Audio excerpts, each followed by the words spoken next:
नमस्कार है दोस्तों, छत्तीसगढ़ न्यूज अपडेट में तो आइए जानते हैं आज की प्रमुख बड़ी खबरों को फटाफट। तो वीडियो में अंत तक बने रहना दोस्तों। तो पहली बड़ी खबर है, राशन कार्ड बदलने की प्रक्रिया शुरू। राशन कार्ड में फोटो और रंग बदलेंगे, इस पर खर्च होंगे 10 करोड़। सरकार बदलने के साथ ही एक बार फिर राशन कार्ड बदलने की प्रक्रिया शुरू हो गई है। करीब 77 लाख राशन कार्ड बदलने में पिछली बार सरकार बदलने के बाद 2019 में 8 से 10 करोड़ रुपए खर्च किए गए थे। इस बार फिर रंग और फोटो बदलने में इतनी ही रकम खर्च की जाएगी। कार्ड का रंग भगवा करने के साथ उसमें पूर्व मुख्यमंत्री भूपेश बघेल की फोटो हटाकर मुख्यमंत्री विष्णुदेव साय और खाद्य मंत्री दयाल दास बघेल की तस्वीर प्रिंट की जाएगी। पिछली सरकार में भी मुख्यमंत्री के साथ खाद्य मंत्री की तस्वीर प्रिंट की गई थी।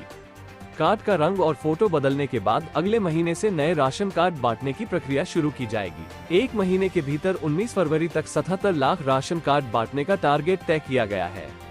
इतने कम समय में लाखों कार्ड कैसे छपेंगे, इस पर भी कई सवाल खड़े हो रहे हैं। राशन कार्ड नवीनीकरण के लिए अभी KYC करने का काम शुरू कर दिया गया है। अब तक 1.5 लाख से ज्यादा लोगों ने नए कार्ड के लिए आवेदन भी कर दिया है। ज्यादातर लोग राशन दुकान संचालकों से QR कोड से कार्ड का नवीनीकरण करवा रहे हैं। अफसरों का कहना है कि नवीनीकरण के बाद नया कार्ड राशन दुकानों से ही लोगों तक पहुंचा दिया जाएगा। केंद्र सरकार के निर्देश पर पिछले साल ही सभी राशन कार्ड सदस्यों का KYC किया गया था। इसके बाद अब इस साल राशन कार्डों का नवीनीकरण होने से लोगों को फिर दुकानों में जाकर आवेदन करना होगा। यानी अभी लोग राशन कार्ड के सत्यापन के लिए लोग लगातार परेशान हो रहे हैं। अब उन्हें नए कार्ड के लिए दुकानों के चक्कर काटने होंगे। पिछली सरकार ने एक राशन कार्ड प्रिंट करने पर 11 रुपए खर्च किए थे। पूर्व में की गई प्रिंटिंग के अनुसार 76,62,211 राशन कार्ड छापने में 8.42 करोड़ रुपए से भी ज्यादा खर्च होंगे। राशन कार्डों की छपाई सरकारी प्रेस संवाद से होती है, तो ये खर्च आधा होने की संभावना है। साथ ही अगली बड़ी खबर सामने आई है, मिनटों में बाइक गायब करने वाले बंटी और बबली चढ़े पुलिस के हत्थे। अब तक आधा दर्जन से ज्यादा चोरी को दे चुके हैं अंजाम। छत्तीसगढ़ की राजधानी रायपुर के आजाद चौक थाना क्षेत्र में बाइक चोरी की घटनाओं को अंजाम देने वाले बंटी और बबली को पुलिस ने गिरफ्तार कर लिया है। दोनों आरोपी रायपुर में घूम घूम कर घटना को अंजाम देते थे। पुलिस के मुताबिक लोगों की बाइक पार करने वाले दोनों आरोपी पति पत्नी हैं, जो कि मूलतः नागपुर महाराष्ट्र के रहने वाले हैं और राजधानी के भनपुरी इलाके में रह रहे थे। बता दें कि आजाद चौक थाना क्षेत्र में लगातार वाहन चोरी हो रही थी। इस संबंध में पुलिस स्टाफ लगाकर लगातार आरोपियों की पतासाजी की जा रही थी। इस दौरान मुखबिर से सूचना प्राप्त हुई कि एक दंपति द्वारा मिलकर इन घटनाओं को अंजाम दिया जा रहा है। इसके बाद मुखबिर के बताए हुलिये को चिन्हांकित धर दबोचा। पुलिस की पूछताछ के दौरान दोनों ने गोलमटोल जवाब दिया, लेकिन जब पुलिस ने कड़ाई से पूछताछ की तो दोनों ने बाइक चोरी की घटना को अंजाम देना स्वीकार किया। जिसके बाद पुलिस ने आरोपी पति अनमोल और पत्नी गीता को गिरफ्तार कर लिया। पुलिस ने दोनों के कब्जे से चोरी की 8 बाइक और एक ई-रिक्शा को जब्त किया है। साथ ही अगली बड़ी खबर सामने आई है, बच्चों को हिंदू देवी देवताओं को न मानने की शपथ दिलाने वाले हेड मास्टर को पुलिस ने किया गिरफ्तार। जानिए पूरा मामला। बिलासपुर जिले के रतनपुर में शासकीय प्राथमिक शाला भरारी में बच्चों और कुछ युवकों को हिंदू देवी देवताओं को न मानने की शपथ दिलाने वाले हेड मास्टर रतनलाल सरोवर को पुलिस ने गिरफ्तार कर लिया है। बताया जा रहा है कि आरोपी हेड मास्टर रतनलाल सरोवर ने बीते 22 जनवरी को अयोध्या के राम मंदिर में रामलला की प्राण प्रतिष्ठा के दिन इन बच्चों को अपने घर के पास एक चौक में इकट्ठा कर हिंदू देवी देवताओं को न मानने की शपथ दिलाई थी। इस दौरान किसी ने इस घटना का वीडियो बनाकर सोशल मीडिया में वायरल कर दिया था। सोशल मीडिया और कुछ टीवी चैनलों में इस खबर को दिखाए जाने के बाद शिक्षा विभाग ने पूरे मामले में संज्ञान लिया और कड़ा रुख अपनाया। जिला शिक्षा अधिकारी TR साहू ने हेडमास्टर के कृत्य को शासकीय गरिमा के खिलाफ मानते हुए विभागीय जांच के आदेश दिए थे।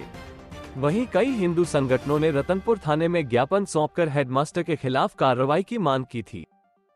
जानकारी के मुताबिक विभागीय जांच में वायरल वीडियो में शासकीय प्राथमिक शाला के हेड मास्टर रतनलाल सरोवर द्वारा बच्चों और युवकों को हिंदू देवी देवताओं को न मानने की शपथ दिलाने की पुष्टि हुई, जिसके बाद सिविल सेवा आचरण नियम 1965 के नियम 3 के प्रतिकूल होने के कारण हेड मास्टर रतनलाल सरोवर को तत्काल प्रभाव से निलंबित किया गया था।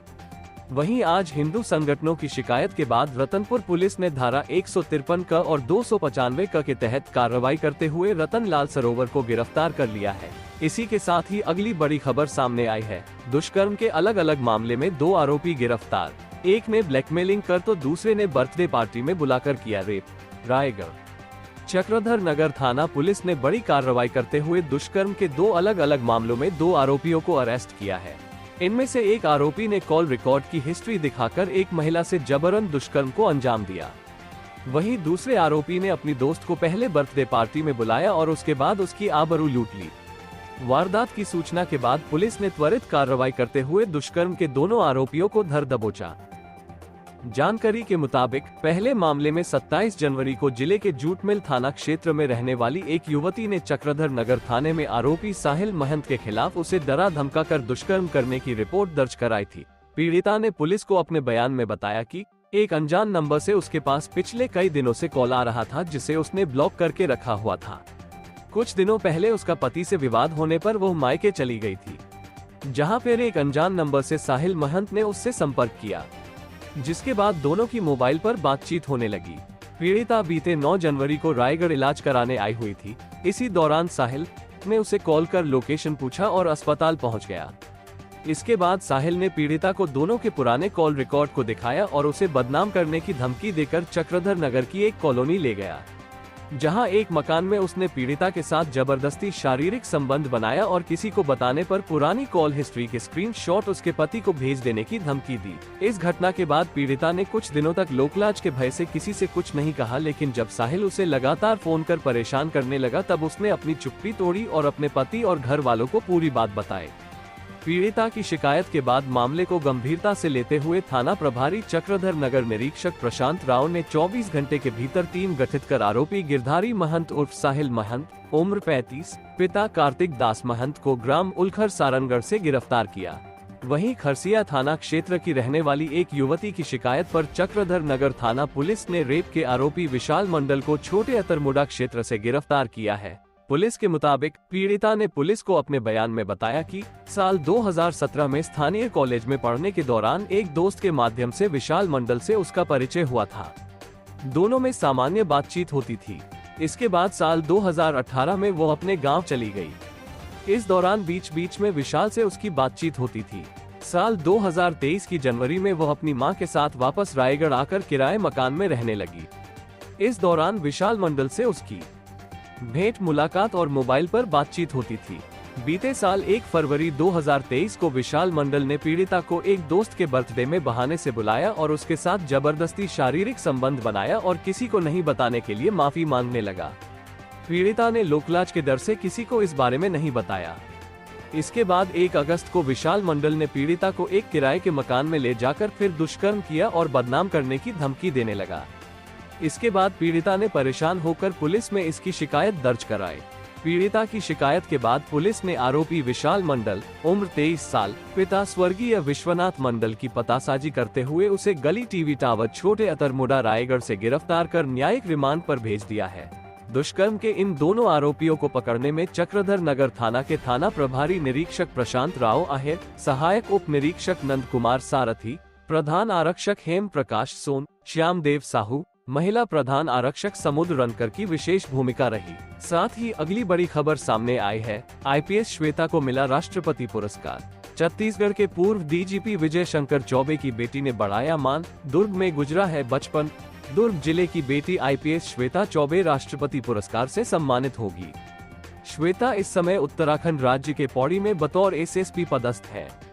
वो दुर्ग जिले की रहने वाली है और छत्तीसगढ़ के पूर्व डीजीपी विजय शंकर चौबे की बेटी है। श्वेता के पिता भी राष्ट्रपति पुरस्कार से सम्मानित हो चुके हैं। दरअसल केंद्रीय गृह मंत्रालय ने अलग अलग क्षेत्र में कार्यरत शासकीय कर्मचारियों को उनकी विशिष्ट सेवाओं के लिए पुरस्कृत करने चयनित किया गया है। इन सभी अधिकारियों की सूची हाल ही में जारी की गई है। इसमें श्वेता चौबे का भी नाम शामिल है। श्वेता का नाम पौड़ी जिले में बतौर एसएसपी पदस्थ रहते हुए सराहनीय पुलिस सेवा के दृष्टिकोण से राष्ट्रपति मेडल के लिए चयनित हुआ है। आईपीएस श्वेता चौबे के पिता विजय शंकर चौबे को ये पुरस्कार सन 1987 में दुर्ग में पदस्थ रहते हुए मिला था। इसके बाद वे सन 2000 में विशिष्ट पुलिसिंग सेवा के लिए भी राष्ट्रपति पुरस्कार से नवाजे गए थे। बता दें कि श्वेता चौबे का पूरा बचपन छत्तीसगढ़ के दुर्ग जिले में ही बीता है। श्वेता चौबे को उनकी पुलिसिंग के लिए पूरे उत्तराखंड में उत्तराखंड की शेरनी के नाम से जाना जाता है। श्वेता ने सन 2005 में बतौर डीएसपी राज्य पुलिस सेवा में अपने करियर की शुरुआत की थी। इसके बाद अपने दबंग अंदाज के चलते उन्हें धीरे धीरे उत्तराखंड की शेरनी के नाम से जाना जाने लगा। सन 2019 में उन्हें आईपीएस अवार्ड हुआ और वे देहरादून में बतौर एसपी पदस्थ हुई। साथ ही अगली बड़ी खबर सामने आई है। कवर्धा में साधराम के घर पहुंचे पंडित धीरेन्द्र शास्त्री, परिवार से की मुलाकात, 2,51,000 देंगे मदद, बोले विरोधियों की थरथरी बारने की जरूरत। छत्तीसगढ़ के कवर्धा जिले में गौ सेवक साधराम यादव की हत्या का मामला तूल पकड़ता जा रहा है। बागेश्वर धाम के पंडित धीरेन्द्र कृष्ण शास्त्री ने रविवार की रात 10 बजे पीड़ित परिवार के घर पहुंचकर मुलाकात की। उन्हें 2.5 लाख आर्थिक सहयोग देने की बात कही है। पंडित धीरेन्द्र शास्त्री ने कहा कि हिंदुओं एक हो जाओ वरना हर घर में कांड हो सकता है। इन विरोधियों की थरथरी बारने की आवश्यकता है। दरअसल पंडित धीरेन्द्र कृष्ण शास्त्री ने कथा करने 3 दिवसीय प्रवास पर कवर्धा पहुंचे हुए हैं। 28 जनवरी को पहले दिन कथा वाचन किया। उन्हें सुनने के लिए बड़ी संख्या में भीड़ पहुंची थी। धीरेन्द्र शास्त्री प्रसिद्ध हनुमान मंदिर पहुंचकर पूजा अर्चना भी की। पंडित धीरेन्द्र शास्त्री ने कहा कि कवर्धा में राक्षसों ने एक सीधे साधे परिवार, जिनके पास बैठने की भी व्यवस्था नहीं है, उस परिवार के मुखिया गौरक्षक साधराम यादव की निर्मम हत्या कर दी। इससे मैं दुखी हूँ, लेकिन प्रशासन ने कठोर कार्रवाई की है। आरोपियों की गिरफ्तारी हुई और मकान में बुलडोजर चलवाया है। लेकिन अब हम हिंदुओं से कहना चाहते हैं कि एक हो जाओ वरना हर घर में कांड हो सकता है। इसलिए सनातनियों को एक होने की आवश्यकता है। इन विरोधियों की थरथरी बारने की आवश्यकता है। परिवार ने बताया कि कैसे घटना हुई और कुछ नशेड़ियों ने घटना को अंजाम दिया है। साधराम यादव गांव में गौ सेवा करते थे। इन्होंने मना किया तो आरोपियों का ईगो हर्ट हो गया। बने रहिए दोस्तों, साथ ही अगली बड़ी खबर सामने आई है। सरगुजा में कड़ाके की सर्दी, दंतेवाड़ा में टेम्परेचर 30 डिग्री, बिलासपुर, दुर्ग, सरगुजा संभाग में 31 जनवरी को बारिश के आसार, तापमान सामान्य। छत्तीसगढ़ में मौसम साफ होने से रात में ठंडक बढ़ गई है। हालांकि पिछले 2 दिन में न्यूनतम तापमान में 1 से 2 डिग्री की बढ़ोतरी हुई है। रायपुर में आज सुबह भी हल्की धुंध रही। अगले 24 घंटे में प्रदेश के न्यूनतम तापमान में कोई बदलाव के आसार नहीं है। 31 जनवरी को सरगुजा, बिलासपुर और दुर्ग संभाग में बारिश के आसार है। मौसम विभाग के मुताबिक सरगुजा संभाग में अभी कड़ाके की ठंड पड़ रही है। रविवार को अंबिकापुर 6.7 डिग्री के साथ सबसे ठंडा रहा। वहीं दंतेवाड़ा में सबसे अधिक 30 डिग्री तापमान रहा। रविवार को रायपुर में न्यूनतम 13.2 डिग्री और अधिकतम 28.6 डिग्री रिकॉर्ड किया गया है। सरगुजा संभाग में लगातार कड़ाके की ठंड पड़ रही है। रविवार को सरगुजा में न्यूनतम तापमान 6.7 डिग्री रहा। बलरामपुर में रात का तापमान 7.5 डिग्री, जशपुर में 7.8 डिग्री और कोरिया में रात का टेम्परेचर 8.4 डिग्री रिकॉर्ड किया गया। मौसम साफ रहने के कारण रविवार को बिलासपुर में रात का पारा औसत से 2 डिग्री कम रहा। वहीं दिन का पारा सामान्य रहा। यहाँ न्यूनतम तापमान 12 डिग्री रहा, अधिकतम तापमान 28.2 डिग्री पहुँच गया। साथ ही अगली बड़ी खबर सामने आई है। पीएम मोदी कर रहे हैं विद्यार्थियों से बात। सुकमा की छात्रा उमेश्वरी को अपने पास बैठाया। कांकेर के छात्र ने भी पूछा प्रश्न। प्रधानमंत्री नरेंद्र मोदी देश भर के 10वीं और 12वीं क्लास के स्टूडेंट्स के तनाव को कम करने के लिए परीक्षा पे चर्चा कर रहे हैं। राष्ट्रीय राजधानी दिल्ली के भारत मंडपम में आयोजित इस कार्यक्रम में सुकमा की छात्रा उमेश्वरी ओरती भी शामिल हुई।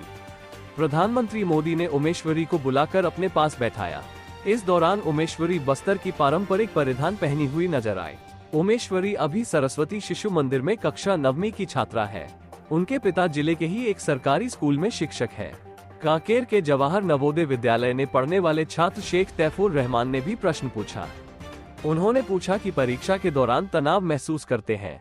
इस दौरान गलतियां भी होती है। इन गलतियों से बचने के लिए क्या करना चाहिए? छात्र के जवाब में प्रधानमंत्री नरेंद्र मोदी ने कहा कि किसी भी शिक्षक के मन में जब ये विचार आता है कि मैं छात्र के इस तनाव को कैसे दूर करूं? अगर शिक्षक और छात्र का नाता परीक्षा के कालखंड का है तो सबसे पहले वो नाता सही करना चाहिए।